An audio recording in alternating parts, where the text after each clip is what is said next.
60대 전직 대기업 부장, 월 100만 원으로 살아보니 충격적인 현실이. 요즘 들어 주변에서 은퇴 이야기가 끊이지 않더라고요. 지인이든 동네 선후배든 심지어 인터넷 커뮤니티에서 알게 된 분이든 다들 은퇴 후의 삶에 대해 걱정 반 기대 반인 것 같아요. 사실 예전에는 대기업 다니면 노후 걱정 없다라는 분위기가 있었죠. 그런데 막상 60대가 되고 퇴직을 하고 나면 한 달에 얼마나 써야 하고 어느 정도로 아껴야 하는지 정말 막막하다는 이야기를 많이 들어요. 오늘은 제가 알고 지내던 60대 전직 대기업 부장님의 이야기를 해볼까 해요. 겉으론 늘 깔끔한 정장을 입고 30년 가까이 부장급으로 근무하셨기에 연봉도 꽤 되셨었죠. 주변에서도 부장은 돈 걱정 따위 안 하겠지, 골프도 자주 치면서 노후 잘 보낼 거야 라고들 부러워했거든요. 그런데 정작 은퇴 후 이야기를 들어보니까 현실은 전혀 달랐습니다. 퇴직금, 연금, 그리고 그동안의 저축이 있다고 해도 예상보다 훨씬 빠른 속도로 통장이 줄어들기 시작했다는 거예요. 결국 한 달 생활비를 딱 100만 원으로 맞추어 살기 시작했는데 이게 정말 보통 일이 아니었다고 합니다. 어떻게 보면 한 달에 100만 원이면 어느 정도는 살 수 있지 않나? 라고 생각하는 분들도 계실 것 같아요. 사실 혼자 산다면 그렇다고 치지만 배우자도 있고 가끔 자녀나 손자 손녀 챙길 일도 생기고 또 생활비 말고도 병원비, 자동차 유지비 같은 돌발 지출까지 고려하면 100만 원이란 금액이 생각보다 턱없이 작다는 걸 깨닫게 되더라고요. 그래서 오늘은 은퇴 준비 또는 이미 은퇴 후를 맞이하신 분들께 조금이라도 도움이 될 수 있도록 2월 100만 원 생활에 충격적이면서도 현실적인 경험담을 나눠보려고 합니다. 또 다른 분들의 사례도 3가지 정도 들면서 실제로 사람들이 은퇴 후 어떤 어려움을 겪고 있는지 그리고 거기서 우리가 배워야 할 점은 뭔지 함께 살펴보겠습니다. 다소 길지만 끝까지 들어주시면 분명 얻어가실 게 있을 거예요. 1. 대기업 부장님의 월 100만 원 생활 도전기. 제가 잘 아는 이 부장님은 은퇴 직전까지 월급이 꽤 되셨고 게다가 회사에서의 지위도 높았어요. 그러나 정년이 되면서 퇴직금을 받고 나니 제일 먼저 들었던 생각이 이 돈이 대체 얼마 동안 버텨줄 수 있을까? 였다고 합니다. 왜냐하면 집 한 채 마련해둔 것 외에는 딱히 투자나 부동산으로 이익을 낸 적이 없었고 자녀들 교육비에다 생활비로 여태껏 번 돈을 빠듯하게 써온 편이었거든요. 은퇴 후 첫 몇 달은 그동안 고생했으니 한두 달쯤은 놀면서 지내자 싶었다가 예상보다 통장 잔고가 빨리 줄어드는 걸 보고 깜짝 놀랐다고 해요. 그래서 이대로 가다간 안 되겠다. 매달 100만 원으로 맞춰 살자라며 강제 다이어트에 들어갔는데 거기서부터 충격적인 현실이 시작되었죠. 첫째, 식비부터 확 줄이자고 했대요. 예전에는 아침은 간단히, 점심은 회사 동료들과 식당에서, 저녁은 가끔 외식도 하면서 살았지만 은퇴 후엔 근처 시장에서 싼 채소나 식재료를 대량으로 사서 집밥 위주로 먹는 생활을 하게 된 거죠. 그래도 두 분이 드시려면 한 달 식비가 최소한 3,040만 원은 들어갔어요. 둘째, 교통비나 여가비도 크게 절약. 부장님은 차가 있어야 생활이 편하다고 생각해서 차는 계속 유지하고 싶었는데 기름값이며 보험료, 수리비까지 고려하니 한 달 20만 원 전후가 훌쩍 나가더랍니다. 이러니 문화생활이나 사교 모임은 거의 꿈도 못 꾸고 집에서 TV 보거나 산책하는 게 전부였다고 해요. 셋째, 무엇보다 의료비가 예상치 못한 부담이었다고 합니다. 60대가 되면 아픈 곳이 어딘가씩 생기기 마련이잖아요. 혈압, 당뇨 같은 만성질환도 있고 때로는 치아 문제로 치과 비용이 크게 들기도 합니다. 한 달에 10만 원이라도 고정으로 의료비가 나간다고 치면 결국 100만 원 중에 6,070만 원은 필수 지출이 되어 버려요. 그럼 남은 3,040만 원으로 기타 생활비를 충당해야 하는데 사고가 나거나 어떤 예기치 못한 지출이 생기면 바로 적자 상태가 되어버리는 거죠. 부장님 말씀으로는 회사 다닐 때는 내 월급이 곧 내 생활 수준이었는데 퇴직하고 나니 현실적으로 써야 하는 돈이 생각보다 훨씬 많더라라는 것이었어요. 아무리 노력해도 100만 원으로는 부족함을 매달 피부로 느끼며 쌓아둔 예금에서 조금씩 꺼내 쓰게 되더랍니다. 이러다 보니 1년만 지나도 목돈이 빠른 속도로 줄어들어 버리는 거예요. 다른 사람들은 어떨까? 은퇴 후 사례 3가지. 위 부장님의 사례만 보면 대기업 부장이면 그래도 조금 나은 형편 아닌가? 라고 생각하실 수도 있어요. 실제로 비슷한 나이대 사람들이라면 더 힘든 상황에 놓인 분들도 많습니다. 제가 주변에서 들은 사례 3가지를 간단히 소개해 드릴게요. 1. 59세 자영업 은퇴자, 가게를 접고 나니. 첫 번째 사례는 59세에 운영하던 작은 음식점을 접고 은퇴하신 분입니다. 10년 넘게 분식집을 운영하면서 어느 정도 수입이 꾸준히 있었는데 고령화와 경쟁 심화로 매출이 갈수록 떨어지더니 월세도 겨우 내는 수준이 되었대요. 결국 이제 그만해야겠다 싶어 정리했는데 문제는 그 후부터였죠. 가게를 넘기며 받은 권리금이 생각보다 적었고 그 돈으로 기존 빚을 대부분 갚고 나니 손에 남는 건 거의 없었습니다. 국민연금만으론 한 달 8,090만 원 정도밖에 안 됐는데 그걸로 살려다 보니 집 관리비, 공과금 내고 밥 먹고 병원 한번 가면 버거운 상황이 벌어졌어요. 결국 아르바이트라도 해야겠다 싶어 오전엔 경비직을 하고 오후엔 또 다른 일용직으로 뛰고 있는데 정작 나이가 있다 보니 몸이 버텨주질 않더랍니다. 노후가 되면 좀 쉬어야 하는 것 아닌가라는 생각에 우울감이 컸다고 해요. 이 62세 부부, 자녀 결혼 비용으로 퇴직금을 털었다가. 두 번째 사례는 회사원으로 근무하시다 정년 퇴직하신 62세 부부 이야기예요. 자녀 둘을 결혼시키면서 결혼 자금과 혼수 비용 등을 큰맘 먹고 지원했는데 그때 퇴직금의 상당 부분을 써버리셨다고 합니다. 자녀들 입장에서는 부모님이 든든했겠지만 정작 은퇴 후 부부에게 남은 돈은 그리 많지 않았어요. 그나마 소득원은 남편이 받는 국민연금과 퇴직금 일부 운용에서 나오는 작은 이자뿐. 결국 여유 있는 노후가 아니라 겨우 먹고 사는 수준으로 전락해버린 거죠. 이분들 역시 한 달에 100만 원 조금 넘게 지출하려 해도 장 보기도 겁나고 병원비가 제일 무섭다고 합니다. 가끔 자녀가 생활비를 조금씩 보내줄 때가 있지만 마음은 고맙지만 한편으론 미안해 죽겠다는 말씀을 하시더라고요. 3. 65세 독거 여성, 국민연금 70만 원의 벽. 세 번째 사례는 65세 독거 여성입니다. 남편과 사별 후 혼자 살게 되셨는데 국민연금으로 나오는 월 70만 원이 전부예요. 부부 때 살던 집은 처분하고 작은 원룸 전세로 이사 왔는데 전셋집 유지도 쉽지 않고 월세로 바꿔야 하나 계속 고민 중이랍니다. 한 달에 70만 원이면 사실 식비, 공과금, 전화비 등 꼭 필요한 지출만으로도 빠듯해요. 그런데 이번엔 치과 문제로 큰 돈이 들어가게 되었다고 해요. 임플란트 하나 하는데 몇백만 원씩 들잖아요. 이럴 땐 별다른 저축이 없는 상황이다 보니 대출을 받거나 주변에 손을 벌려야 하는 상황이 벌어집니다. 이분 역시 나중에 내 손주들 용돈이라도 조금 주고 싶은데 이러다 내가 아이들한테 빚질까 봐 두렵다고 하시더라고요. 이렇게 다양한 사례를 듣다 보면 은퇴 후에 이 정도쯤이면 살겠지라고 막연히 생각하던 금액이 실제로는 턱없이 부족하다는 걸 알 수 있습니다. 3. 은퇴 후 생활 어떻게 준비해야 할까? 그래서 결국 어떻게 해야 하느냐? 가 가장 중요한 부분이겠죠. 누구나 돈이 많으면 좋겠지만 현실적으로 당장 대규모 투자를 해서 큰 수익을 내는 것도 쉽지 않고 나이 들어서 다시 높은 연봉으로 재취업하기도 어려운 게 사실이잖아요. 그렇다고 마냥 절망적이기만 한 건 아니에요. 몇 가지 접근 방법이 있으니 함께 고민해보면 좋겠습니다. 지출부터 꼼꼼히 점검하기. 은퇴 후 삶은 한 달에 얼마를 벌 수 있는가? 보다 한 달에 얼마가 꼭 필요한가? 를 정확히 아는 게 훨씬 중요해요. 실제로 가계부를 작성하고 매달 식비, 공과금, 의료비 등을 세분화해보면 이건 의외로 줄일 수 있겠다 싶은 항목들이 보이기도 합니다. 단기, 중기, 장기 재무계획 세우기. 사람마다 목돈이 있는 경우도 있고 없는 경우도 있으니 본인 상황에 맞춰서 앞으로 1년은 어떻게 버틸 것인지, 5년 뒤에는 어떤 수입원이 있을지, 10년 후엔 또 어떨지 식으로 나눠서 계획을 세워보는 게 좋아요.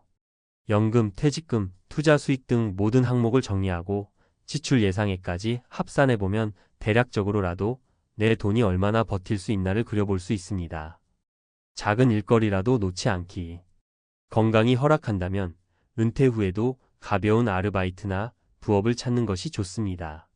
굳이 큰 돈을 버는 게 아니어도 매달 2,030만 원이라도 추가 수입이 있으면 생활에 큰 도움이 되거든요. 또 사회와의 연결고리를 유지할 수 있어 우울감도 줄어들고 사람들과 소통하면서 긍정적인 에너지를 받을 수 있죠. 노후 주거 계획 다시 점검하기. 은퇴 후 주택 규모가 지금의 라이프 스타일과 맞는지 굳이 유지할 필요가 없는 큰 집이라면 다운사이징을 고려해 볼 수도 있어요. 집 한 채를 팔거나 전세로 전환해서 거기서 나온 자금을 노후 자금으로 재배치하는 경우도 많죠. 의료비 보험 기초수급 제도 파악하기. 60대 이후엔 건강이 정말 중요한데 이미 아픈 곳이 있다면 의료비가 고정지출처럼 따라다닙니다. 국민건강보험, 실손보험, LT시장 기요양보험 등 다양한 제도를 알아보고 기초수급이나 기초연금 대상 여부도 미리 챙기는 것이 좋습니다. 4. 월 100만원 생활에서 얻은 교훈. 다시 60대 전직 대기업 부장님의 이야기로 돌아가 볼까요? 그분은 결국 내가 생각했던 노후는 이런 모습이 아니었는데라며 좌절도 했지만 한편으론 이 과정을 통해 얻은 교훈도 많았다고 하십니다. 현실은 생각보다 훨씬 빠르게 다가온다. 50대 중반까지만 해도 자기 생활 수준이 계속 이어질 거라고 막연히 믿었지만 막상 퇴직하고 소득이 끊기니 모든 게 한순간에 무너지더랍니다. 미리미리 실전 시뮬레이션을 해보는 게 중요하다고 강조하셨어요. 가족과의 소통이 필수다. 배우자나 자녀와 노후 자금, 생활비 등에 대해 솔직히 이야기를 나누지 않으면 나중에 돈 문제로 서로 오해가 생기고 갈등이 깊어지기 쉬워요. 그리고 가능하면 자녀에게도 너무 지나치게 지원해 주거나 혹은 자녀에게 전적으로 기대하지도 말아야 한다고 하십니다. 결국 자기 노후는 자신이 책임져야 한다는 원칙을 일찍 세우는 것이 중요하다는 거죠. 몸이 재산이다. 60대가 되면 체력이 빠르게 떨어지기 시작하는데 건강이 나빠지면 돈도 더 많이 들어가고 일할 수 있는 기회도 크게 줄어듭니다. 젊었을 때부터 운동하고 건강을 챙기는 습관이 정말 중요해요. 은퇴 후에도 규칙적인 식생활과 운동으로 관리해야 작은 일이라도 계속할 수 있고 의료비 부담도 줄어듭니다. 5. 마무리하며. 많은 분들이 은퇴 후에 과연 얼마가 있어야 편안한 노후를 보낼 수 있을까? 라는 고민을 하죠. 물론 개인별로 상황이 다르기 때문에 월 300만 원이면 된다거나 억대 자산이 있어야 한다. 같은 일률적인 답을 내릴 순 없습니다. 다만 분명한 건 생각보다 적은 돈으로도 살아갈 순 있지만 그 생활이 결코 낭만적이지 않다는 사실이에요. 우리나라에서 월 100만 원 정도로 생활하면 사실상 여유를 즐기기보단 생존에 가까운 삶이 될 가능성이 높습니다. 그리고 예기치 못한 지출 병원비, 경조사비, 집 수리비 등이 생기면 바로 적자로 돌아서게 되죠. 그래서 조금이라도 미리 준비하는 것, 직접 지출 구조를 파악하고 노후 소득원을 분산해 놓는 게 정말 중요합니다. 또 은퇴 후엔 심리적 공허감이나 소속감 상실도 큰 문제이니 너무 돈 문제에만 매달리지 말고 취미나 봉사활동, 지역 커뮤니티에 참여해 보는 것도 추천해요. 이런 활동들은 생각보다 적은 비용으로도 삶의 질을 올려줄 수 있거든요. 결국 노후 준비는 돈, 건강, 관계 세 박자를 균형 있게 가져가야 한다고 봅니다. 혹시 지금 4050대이신 분들은 은퇴가 아직 먼 미래처럼 느껴질 수 있어도 부장님 이야기를 교훈 삼아 조금 더 일찍 준비를 시작하시길 권해드리고 싶어요. 그리고 이미 은퇴하셨다면 지금부터라도 차근차근 계획을 세우고 적극적으로 재취업 혹은 소일거리 등을 찾으면서 새로운 기회를 만들어 보셨으면 좋겠습니다. 오늘 이야기는 월 100만 원으로 살아본 60대 대기업 부장님의 충격적 현실에서 시작됐지만 사실 이건 우리 대부분이 직면하게 될 수도 있는 은퇴 후의 삶입니다. 각자 방식은 조금씩 다르겠지만 미리 계획하고 노력한다면 그래도 좀 더 안정적이고 풍요로운 노후에 가까워질 수 있으리라 믿어요. 이 긴 이야기를 들어주셔서 감사드리고 조금이라도 참고가 되셨길 바랍니다. 우리 모두 건강 잘 챙기시고 작은 지출부터 꼼꼼히 살피면서 한 발 한 발 나아가 보자고요. 은퇴 후에도 인생은 계속되고 또 새롭게 꽃 피울 수도 있으니까요. 다음에 더 유익한 정보로 찾아뵙겠습니다. 함께 힘내요. 명퇴를 결심한 그날, 한편으론 두려움과 한편으론 새로운 시작에 대한 설렘이 공존했을 겁니다. 하지만 명퇴 후 첫 연금을 받는 날, 당신은 무엇을 느꼈나요? 이게 전부야? 라며 당혹스러운 마음이 들진 않았나요? 많은 은퇴자들이 이 순간 절망감과 현실의 무게를 온몸으로 느낍니다. 평생을 일하며 쌓아온 자부심은 순식간에 연금 통장에 찍힌 작은 숫자로 바뀌고 그 숫자는 앞으로의 삶을 어떻게 살아가야 할지 고민하게 만듭니다. 그렇다면 왜 이렇게 많은 사람들이 은퇴 후 현실에 부딪혀 좌절할 수밖에 없는 걸까요? 이 글에서는 명퇴 이후 연금으로 살아가는 은퇴자들의 이야기를 통해 우리의 현실을 짚어보고 더 나은 준비를 위한 조언을 나눠보려 합니다. 첫 번째 사례, 연금으로 고작 생활비를 메우는 현실. 김철수 가명 씨는 55세에 명예퇴직을 결정했습니다. 평생 대기업에서 일하며 성실하게 살아온 그는 퇴직 후에도 풍족하진 않아도 안정적인 삶을 기대했습니다. 그러나 첫 연금을 받고 나니 충격이 밀려왔습니다. 매달 120만 원, 이는 가족의 월세와 공과금을 내면 남는 게 거의 없을 수준이었습니다. 이 돈으로 나머지 인생을 어떻게 살아야 할지 감이 오지 않더군요. 결국 그는 퇴직 후 다시 일자리를 구하려고 노력했지만 55세라는 나이는 취업시장에서 걸림돌로 작용했습니다. 그는 편의점 아르바이트를 시작했지만 밤샘 근무와 저임금은 그를 더 지치게 만들었습니다. 철수 씨는 후회합니다. 좀 더 일찍부터 은퇴 후 삶을 준비했어야 했어요. 연금만 믿은 게 가장 큰 실수였죠. 조원연금은 노후를 위한 보조수단일 뿐 전부가 될 수 없습니다. 은퇴 전부터 소득 다각화를 고민하고 나만의 추가적인 수익원을 확보하는 게 중요합니다. 두 번째 사례, 계획 없는 은퇴가 가져온 파탄. 박영자 가명 씨는 60세에 퇴직하며 이제 좀 쉬어야겠다고 생각했습니다. 하지만 막상 은퇴 후 생활은 생각보다 고달팠습니다. 여행도 하고 친구들과 모임도 가지며 즐기겠다는 계획은 예상치 못한 생활비 상승 앞에서 무너졌습니다. 월 150만 원의 연금으론 식비와 병원비조차 빠듯했기 때문입니다. 결국 그녀는 저축한 돈을 점차 꺼내 쓰기 시작했고 몇 년 만에 거의 바닥이 났습니다. 내가 왜 이렇게 무책임했을까 싶어요. 은퇴 후엔 돈이 덜 들 줄 알았거든요. 조원 은퇴 후의 소비 패턴은 은퇴 전과 크게 다르지 않습니다. 오히려 건강관리와 여가 활동으로 인해 지출이 늘어날 수 있습니다. 은퇴 전부터 구체적인 예산 계획과 소비 절제 습관을 들여야 합니다. 세 번째 사례, 잘못된 투자로 연금조차 잃다. 이성호 가명 씨는 58세에 은퇴하며 퇴직금을 투자에 활용하기로 했습니다. 그는 연금만으로 부족하니 투자로 불려야 한다는 말을 믿고 주식과 부동산 투자에 뛰어들었죠. 하지만 경험 부족과 시장의 불확실성 앞에서 퇴직금의 절반 이상을 잃고 말았습니다. 연금을 받으면서도 원금 손실의 스트레스가 계속됐어요. 밤마다 잠을 이루지 못할 정도였죠. 이 씨는 결국 남은 자산으로 작은 임대 사업을 시작했지만 그마저도 쉽지 않은 도전이었습니다. 조원 은퇴 후엔 안정적인 자산 운용이 최우선입니다. 리스크를 최소화할 수 있는 금융 상품을 선택하고 전문적인 상담을 통해 신중하게 판단해야 합니다. 은퇴 후 삶을 준비하기 위한 세 가지 핵심 전략. 소득의 다각화. 연금만으로는 부족할 수 있습니다. 은퇴 전부터 추가적인 소득원을 준비하세요. 예를 들어 소규모 창업, 프리랜싱 혹은 자격증을 활용한 일자리 등을 고려해 보세요. 지출의 효율화. 은퇴 후엔 지출을 줄이는 생활 방식이 중요합니다.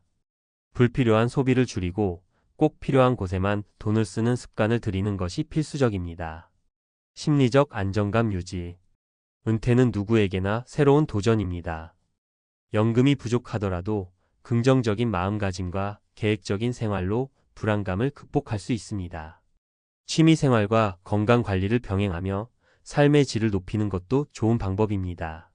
명퇴 후 첫 연금 은퇴자의 비참한 현실, 그 후의 이야기. 첫 연금의 날, 우리는 무엇을 준비해야 했을까? 명퇴 후 첫 연금을 받는 순간 누구나 비슷한 생각에 빠집니다. 이게 정말 내가 평생을 일한 대가인가? 처음엔 현실감이 없을 수 있습니다. 하지만 점점 그 돈이 매달 들어오면서 확실히 알게 되죠. 아, 이 돈으론 삶을 버티기 어렵다. 이번 칼럼에서는 은퇴자의 진짜 현실을 다루며 우리가 은퇴 후의 삶을 어떻게 준비하고 개선해야 할지 깊이 탐구해 보겠습니다. 첫 연금, 그 충격이 왜 오는 걸까? 퇴직 전에는 우리의 월급이 소비를 뒷받침해 줍니다. 직장 생활 동안 월급이라는 보호막이 있기에 지출 관리에 신경 쓰지 않아도 큰 문제가 없었죠. 하지만 은퇴 후엔 다릅니다. 연금은 월급보다 훨씬 적고 우리가 가진 돈은 한정적입니다. 이때 가장 큰 문제는 내가 평생 익숙해져 있던 소비 습관입니다. 소비 습관은 하루아침에 바뀌지 않습니다. 그래서 첫 연금을 받고 나면 그 금액으로는 도저히 이전과 같은 삶을 유지할 수 없다는 사실을 깨닫게 됩니다. 왜 연금만 믿으면 안 되는가? 연금은 노후를 위한 보조수단이지 전부가 될 수 없습니다. 연금만으로는 한 달의 기본 생활비조차 충족하지 못하는 경우가 많습니다. 한국보건사회연구원의 자료에 따르면 2023년 기준으로 65세 이상의 노인 1인당 최소 생활비는 약 130만 원으로 추정됩니다. 하지만 국민연금의 평균 수령액은 약 60만 원에 불과합니다. 이 간극은 무엇으로 메울까요? 바로 우리가 준비하지 않으면 메울 방법이 없습니다. 사례로 보는 은퇴 후 삶의 다양한 모습. 1. 나는 연금이 전부인 줄 알았어요. 홍길동 가명씨는 56세에 명퇴를 했습니다. 그는 국민연금과 퇴직연금으로 월 90만 원 정도를 받습니다. 그런데 예상치 못한 문제가 발생했죠. 매달 고정적으로 나가는 비용이 연금 수령액을 초과한 겁니다. 월세, 공과금, 그리고 의료비까지 합치면 130만 원이 넘었습니다. 그는 결국 퇴직금을 깎아가며 버텼지만 5년 후엔 퇴직금이 바닥나고 말았습니다. 교훈: 은퇴 전 자신의 예상 지출과 연금 수령액을 명확히 파악해야 합니다. 연금 외에도 꾸준한 소득원을 만들거나 지출을 줄이는 방법을 모색해야 합니다. 2. 퇴직금 투자로 모든 걸 잃었어요. 박철민 가명씨는 퇴직 후 퇴직금 1억 원을 투자했습니다. 그는 주식과 부동산이 안정적인 수익을 줄 것이라 믿었죠. 하지만 경기 침체와 투자 미숙으로 인해 퇴직금의 절반 이상을 잃고 말았습니다. 그는 이젠 아무것도 남지 않았다며 절망에 빠졌습니다. 교훈: 은퇴 후 투자에 무조건적인 기대를 가지면 안 됩니다. 특히 퇴직금은 노후의 마지막 안전망입니다. 리스크가 낮은 투자처를 찾거나 전문가의 조언을 받아 신중하게 판단해야 합니다. 3. 생각보다 돈이 많이 들더라고요. 김영희 가명씨는 은퇴 후 여행도 다니고 하고 싶던 취미생활도 즐길 생각으로 가득 차 있었습니다. 하지만 정작 은퇴 후의 생활비는 예상보다 훨씬 더 많이 들었습니다. 병원비, 취미비용, 심지어 손자 용돈까지 모든 게 그녀의 계산을 뛰어넘었습니다.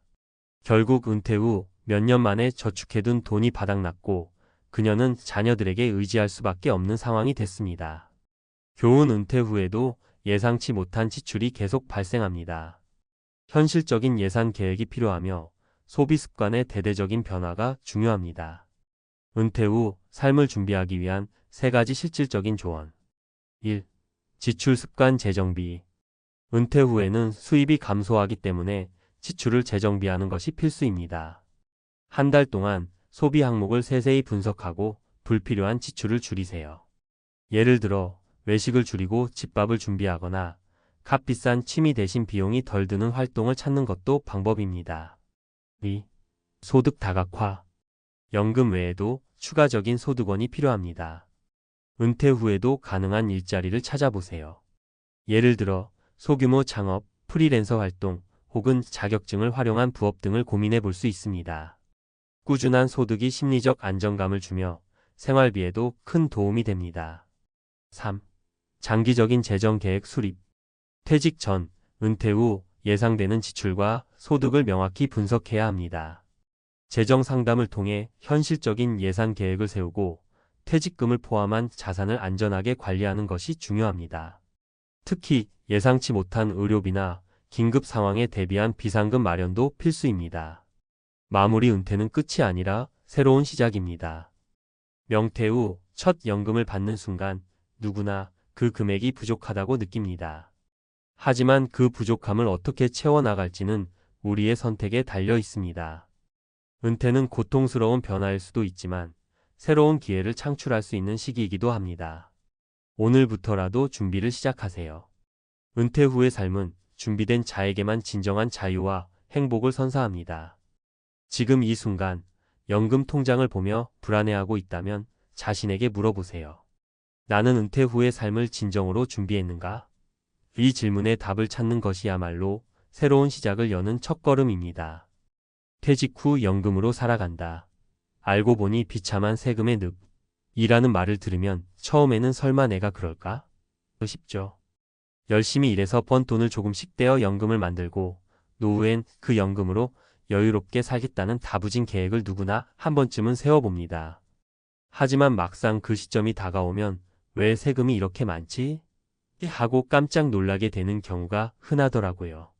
저 역시 주변에서 은퇴를 맞이한 선배나 가족들을 지켜보며 세금이 이렇게나 복병일 줄 몰랐다는 얘기를 자주 듣게 됐습니다.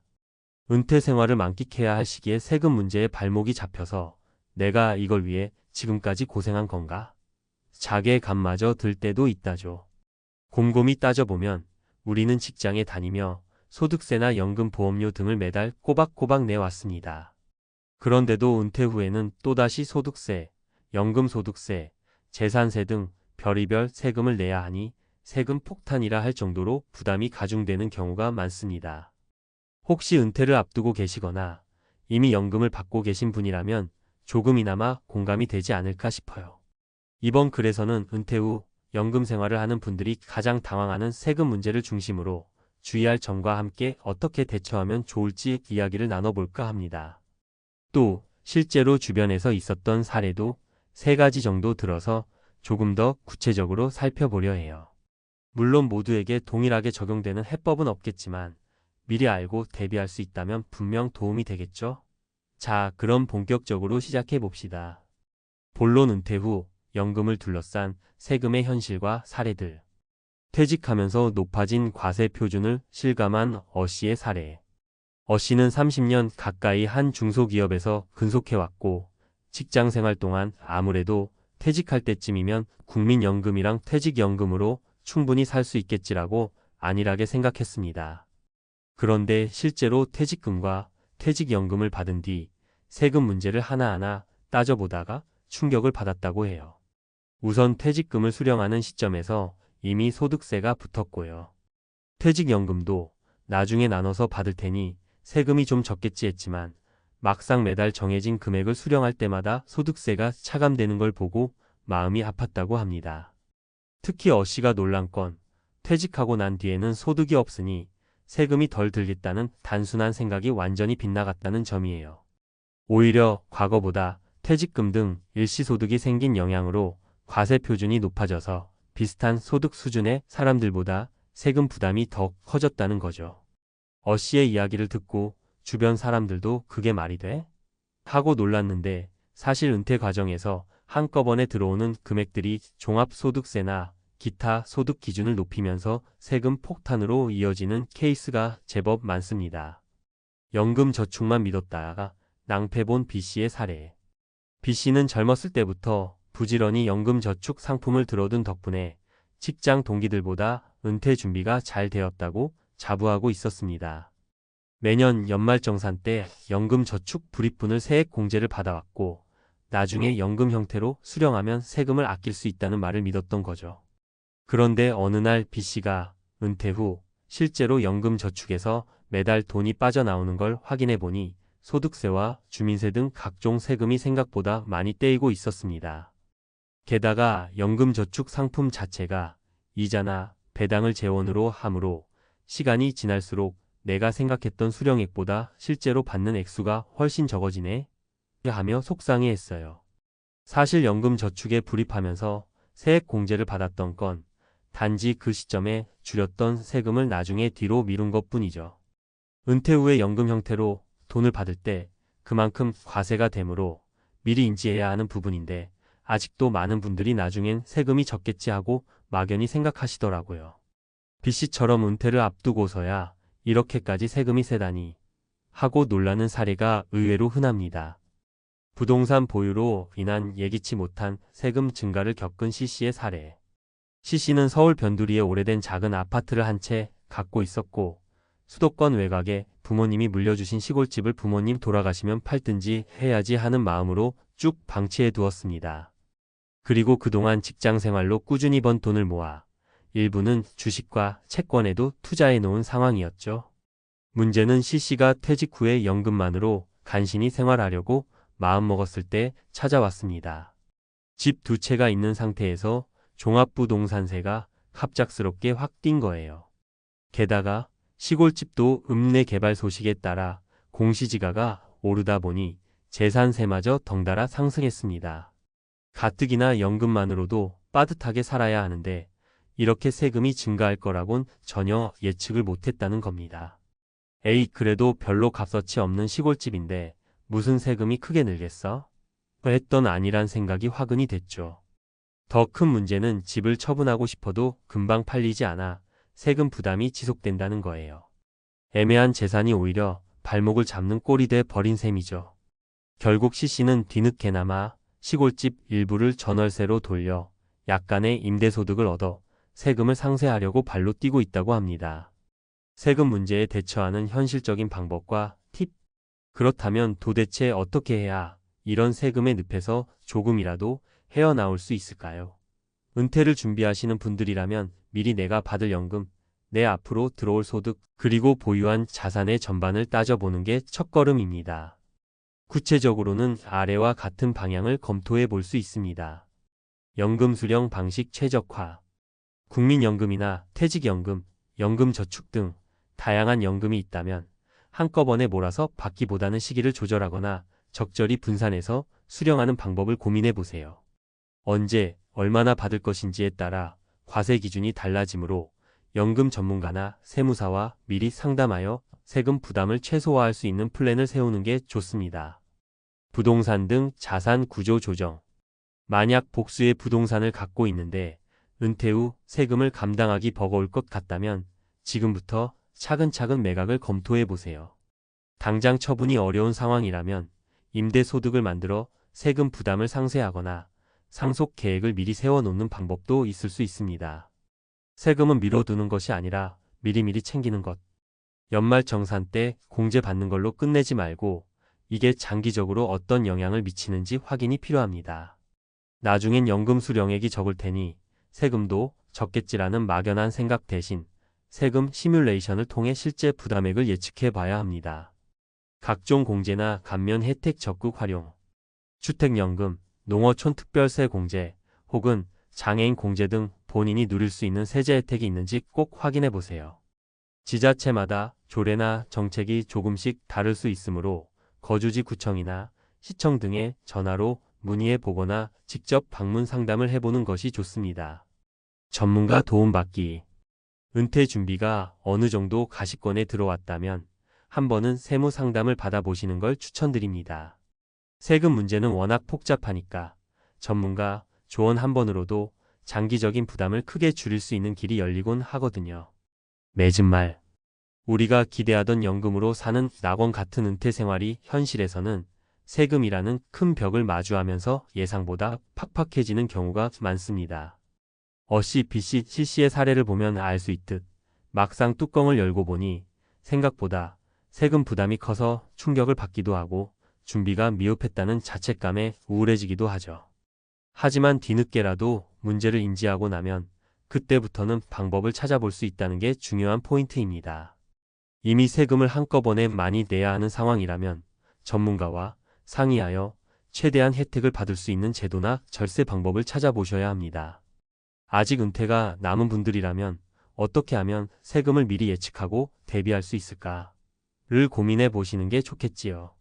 이 글을 읽으신 분들이라면 은퇴 후에는 생각지도 못한 다양한 세금 문제가 생길 수 있구나.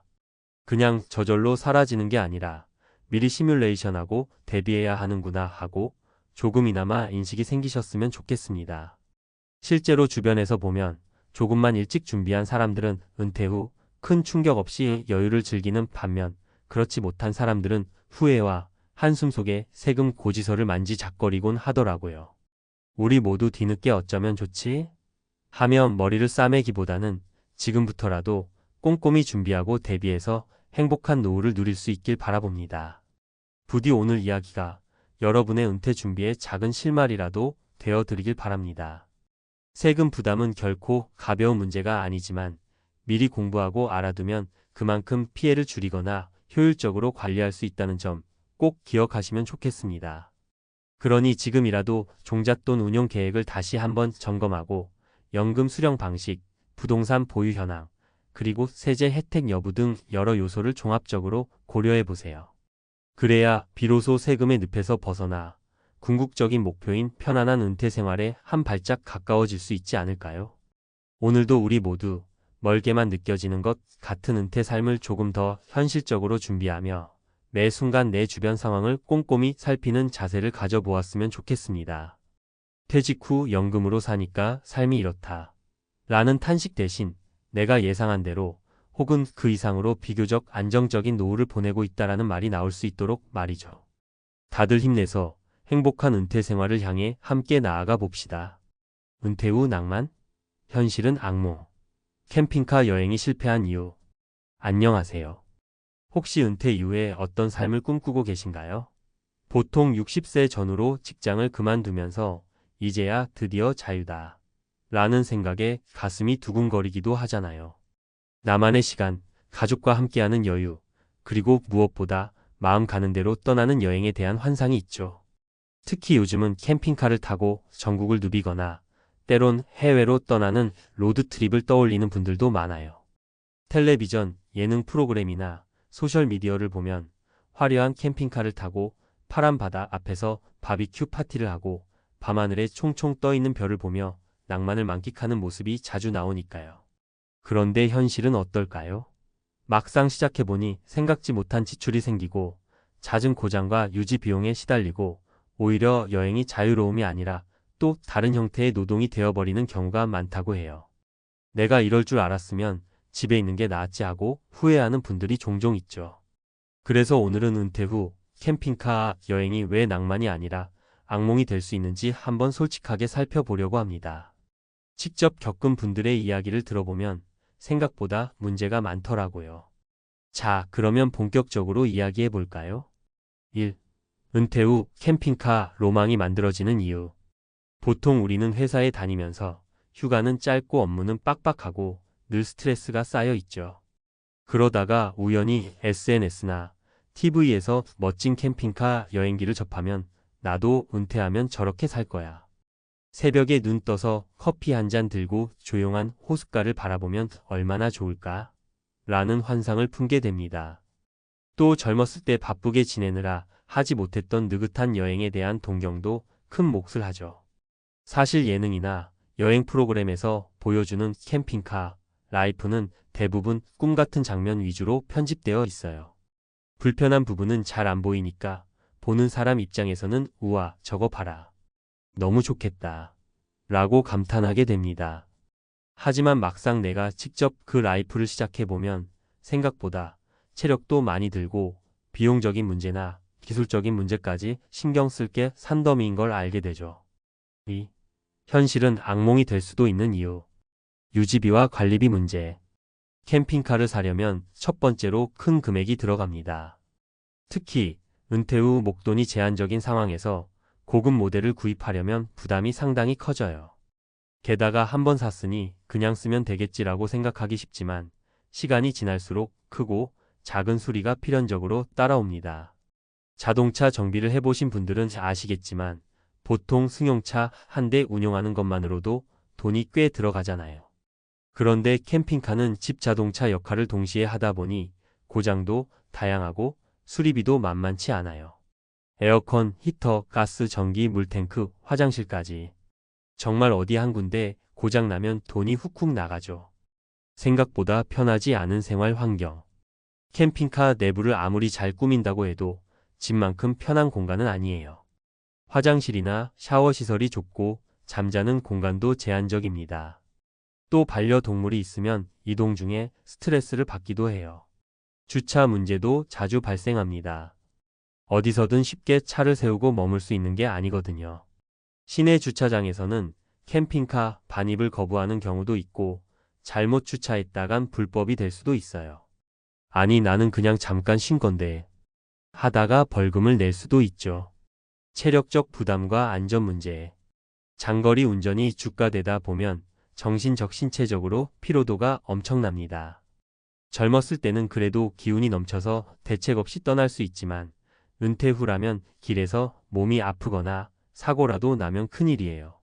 어디서 어떻게 대처해야 할지도 고민되고 자칫 병원 한번 잘못 가면 여행이 아니라 고통 투어가 될 수도 있죠. 3. 현실을 보여주는 실제 사례 3가지. 사례 1. 3개월 전국 일주가 고작 2주 만에 끝난 사연. 김영수 가명씨는 62세에 공무원 정년퇴직을 하고 평생 모은 퇴직금 중 일부로 중고 캠핑카를 구입했어요. 원래 계획은 아내와 둘이서 최소 3개월 동안 전국을 누비며 맛있는 음식도 먹고 아름다운 풍경을 찾아가서 힐링하는 거였죠. 그런데 떠난 지 2주 만에 김 씨는 집으로 돌아와 버렸습니다. 왜 그랬을까요? 첫째, 차가 예상보다 자주 고장났어요. 오래된 중고 캠핑카라면서 가격을 싸게 주고 샀는데 가는 곳마다 에어컨에서 이상 소리가 나고 전력 계통에서 문제가 생겨서 숙박지마다 수리공을 불러야 했던 겁니다. 하루 이틀은 그럴 수 있지 했지만 고장 수리비가 계속 발생하고 여행 일정이 번번이 꼬이니 스트레스가 이만저만이 아니었죠. 둘째, 생각보다 부부가 자유롭게 쉬는 시간을 갖기가 어려웠습니다. 이동 코스와 정박차박 장소를 매일같이 알아보고 주차 문제나 주변 시설에 대한 정보를 수시로 체크해야 했으니까요. 사실상 운전하고 정보를 알아보는 일이 또 다른 직장 업무처럼 느껴졌다고 해요. 차라리 집에서 쉬는 게 더 좋았겠다고 김 씨는 회상합니다. 사례 2. 한 달 살이 꿈꿨다가 깨달은 한계.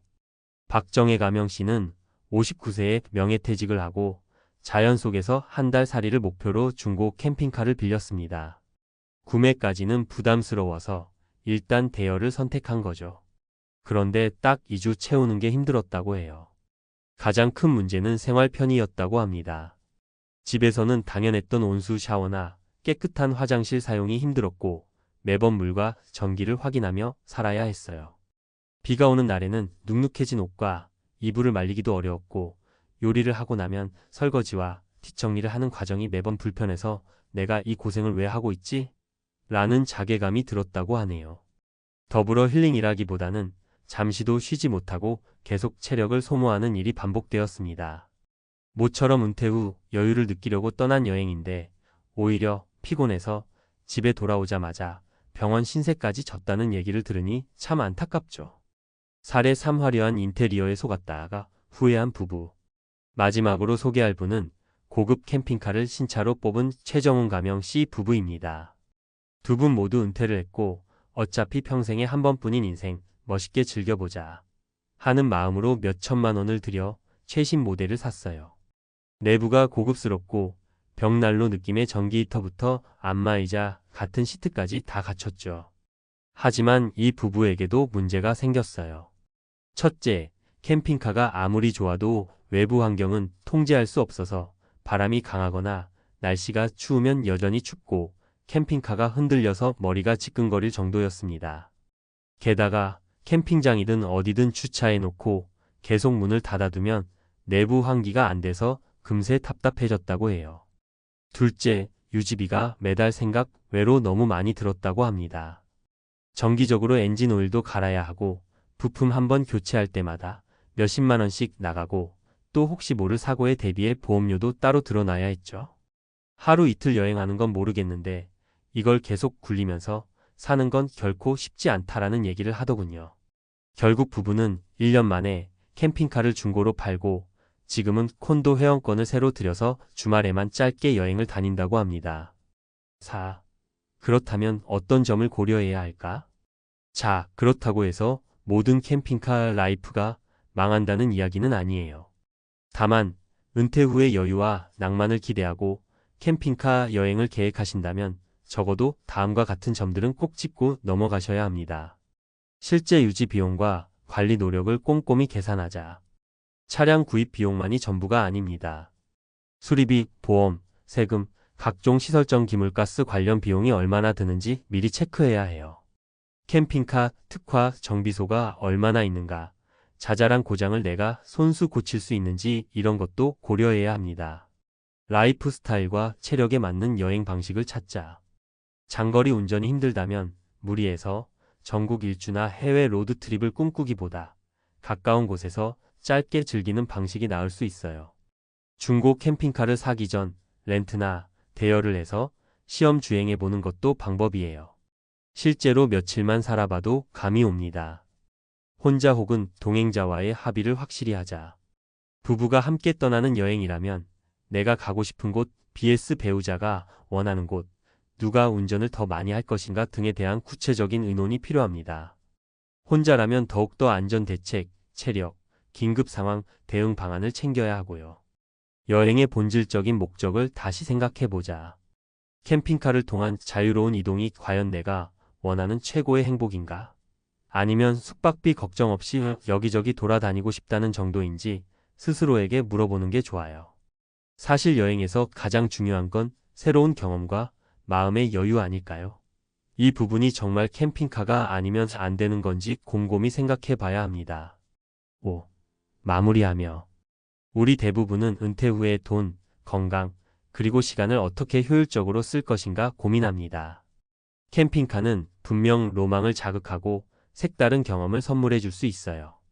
특히 외국처럼 집 앞마당에 캠핑카를 세워두고 주말마다 가까운 자연으로 훌쩍 떠날 수 있는 환경이라면 말이죠. 하지만 현실적으로 한국에서 은퇴 후에 장기 캠핑카 생활을 하겠다고 마음먹는다면 그에 따른 불편함과 경제적 부담을 반드시 기억해야 합니다. 낭만은 쉽게 사라지고 차와 싸우는 날이 더 많아질 수도 있어요. 위에서 소개해드린 사례들이 괜히 나온 게 아니죠. 캠핑카 여행은 분명 매력적이지만 잘못 준비하거나 무리하게 진행하면 그저 고생길이 되고 맙니다. 그러니 혹시 캠핑카, 로드트립을 은퇴 이후의 꿈으로 삼으셨다면 꼭 현실적인 준비부터 해보시길 권하고 싶어요. 가장 좋은 건 단기 대여나 체험 프로그램 등을 통해 미리 경험해보는 겁니다. 차 한 대에 모든 생활을 담고 움직인다는 게 결코 쉬운 일이 아니니까요. 인생은 짧고 은퇴 후 시간은 소중합니다. 불필요한 고생보다는 자신에게 딱 맞는 라이프 스타일을 찾아서 더 풍성한 노년을 즐기시길 바라요. 캠핑카가 정말 그 즐거움을 배가시키는 방법이 될 수도 있지만 자칫 현실적인 문제들을 간과하면 오히려 스트레스만 쌓일 수 있다는 점을 명심해 주세요. 저도 막상 캠핑카 여행을 직접 해본 적이 있는데 참 좋은 추억도 많지만 이건 쉽지 않다 싶었던 적도 많았어요. 결국에는 여행 스타일을 좀 바꿨죠. 불편함도 감수할 만큼 이게 정말 나에게 가치가 있는가? 이런 고민을 계속했고 제 경우는 가끔 단기간 빌려서 떠나는 걸로 결론이 났습니다. 우리 모두 은퇴 후 낭만이라는 말에만 매달리기보다는 현실적인 부분과 내 몸과 마음의 상태를 잘 살핀 뒤 현명한 선택을 해보시길 바랍니다.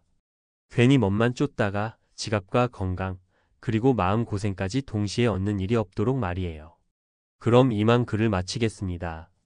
오늘 이야기가 조금이나마 여러분의 고민에 도움이 되었으면 좋겠네요. 은퇴 후에도 정말 행복하고 여유로운 라이프를 누리시길 진심으로 응원합니다.